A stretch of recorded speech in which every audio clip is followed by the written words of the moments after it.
In the previous video, we already learned about violation shutdown. Remember that we have three options for violation, which is shutdown, restrict, and protect. If we use violation shutdown, the interface will be shut down. The light will become red. But if we use restrict or protect, the interface will not shut down. The interface will still up, but all of packet will be blocked.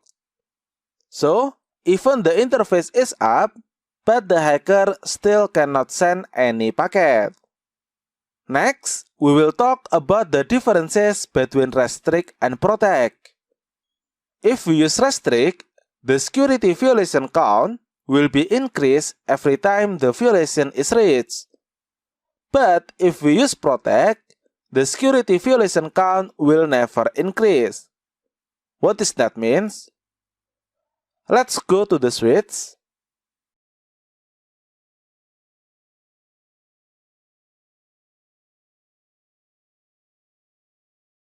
Here, when we check in the port security, we can see security violation count. If we use protect, the security violation count will always 0. But if we use restrict, the security violation count will increase every time the violation is reached. Okay, that is the differences between restrict and protect. In this video, we are going to try protect first. In this case, we will configure port security on interface connected to server 3, which is interface fast Ethernet 0/3. Let's open the switch, go to interface fast Ethernet 0/3, and then set the mode to access. Remember that we need to change the mode to access before configuring port security. Next, let's activate the port security. Now, let's configure the MAC address. In this case, I will configure using sticky. So the switch will detect the MAC address of server automatically. Next, let's configure maximum to 1.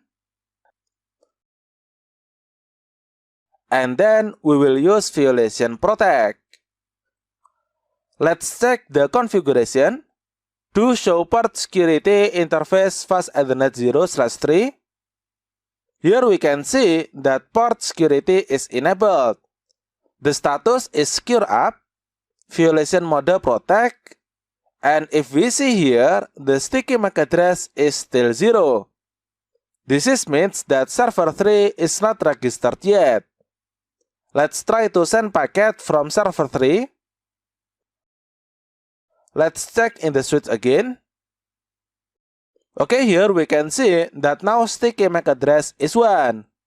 This means that server 3 is registered.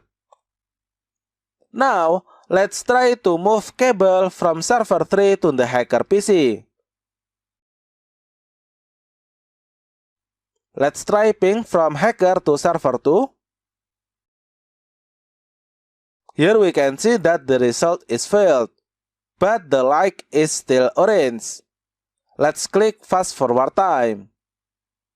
Let's try to ping from hacker again. Okay, still failed. Let's test again. Still failed. Let's test to server 1. Also failed. Test again. Still failed.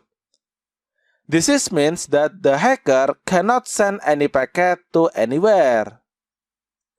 But here, we can see that the light is still green. This means that the port is not shut down. This is because we use violation protect. Remember that if we use violation protect, the interface is not shut down, but all packet will be blocked. Let's check the port security. To show port security interface fast Ethernet 0/3. Here we can see that the status is still secure up. And security violation count is still 0. Once again, remember that if we use violation protect, the security violation count never increased. But if we use restrict, the security violation count will increase. Okay, now let's bring the cable back to server 3. Fast forward time, and then let's try to send packet from server 3 to server 2. Here we can see that the result is success. Let's test again from server 3 to PC. Okay, this is also success. So here, when we bring the cable back to the right server, the server will able to communicate again. This is different with violation shutdown. If we use violation shutdown, we will need to use command shutdown and then no shutdown to enable the interface.